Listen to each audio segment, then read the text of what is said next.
Really? Higher than Chicago? You're not.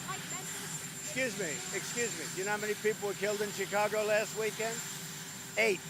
You know how many people were killed in Chicago the week before? 7. You know how many people were wounded? 74 people were wounded. You think there's worse than that? I don't think so. Hey everyone, welcome back to the channel. Today, I'm breaking down a fiery transcript that's been making waves. There's a lot to unpack here: crime in major US cities, Russia, Venezuela, and even comments about RFK Jr. Stick around because I'll cover the highlights in 5 sharp points you don't want to miss. And if you enjoy videos like this, make sure you hit that subscribe button so you never miss an update.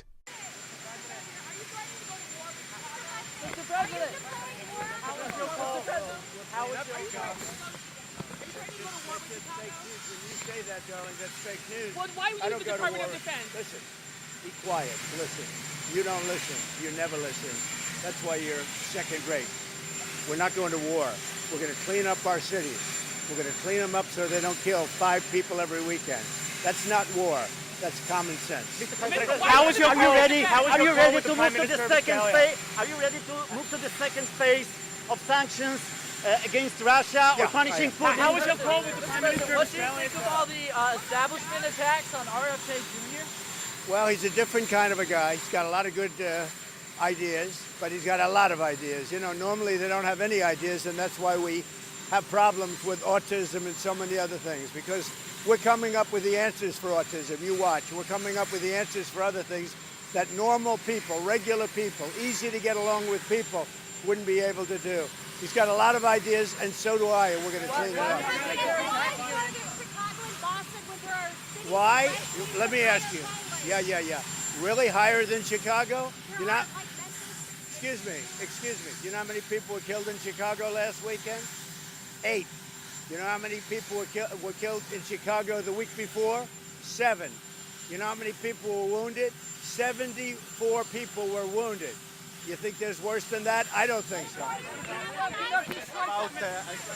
Lebanon, Hezbollah refuses to hand over its weapon to the Lebanese government. Who does? The Iran ally, Hezbollah, refuses to hand over. We'll respond to that later.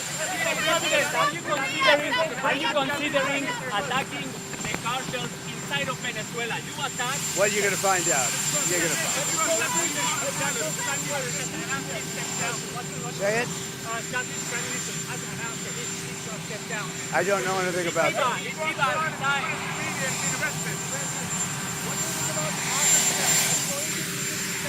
I had a great conversation with him. Say hello to him. He's a good man. The first point is all about fighting back against the label of fake news. The speaker makes it crystal clear. This isn't about going to war, it's about cleaning up American cities. Instead of foreign conflict, the focus is on reducing violence in neighborhoods and making streets safer for everyday people. Next, the spotlight turns to crime statistics. Chicago and Boston were mentioned directly, with specific numbers on recent shootings and deaths. For example, Chicago saw multiple fatalities and dozens of injuries in just a single weekend. The message here? Urban violence is out of control and it needs urgent solutions.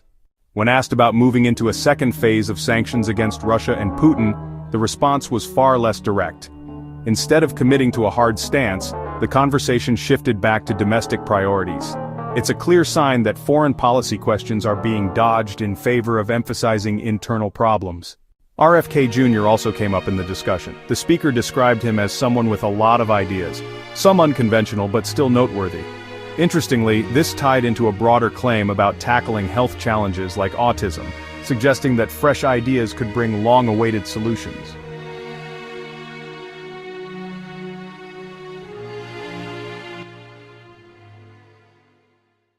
Finally, when asked about possible U.S. action in Venezuela, the answer was vague. There was no clear confirmation or denial, only a statement about having a great conversation with a leader there. It leaves the situation uncertain, hinting at possibilities but providing no solid details. So, in 5 key takeaways, we've got strong words against fake news, a spotlight on U.S. city violence, evasive answers on Russia, thoughts on RFK Jr. and health, and a very uncertain stance on Venezuela. What do you think about all this? Drop your thoughts in the comments below, I'd love to hear your take. And don't forget, if you found this breakdown helpful, smash that like button and click subscribe for more updates just like this.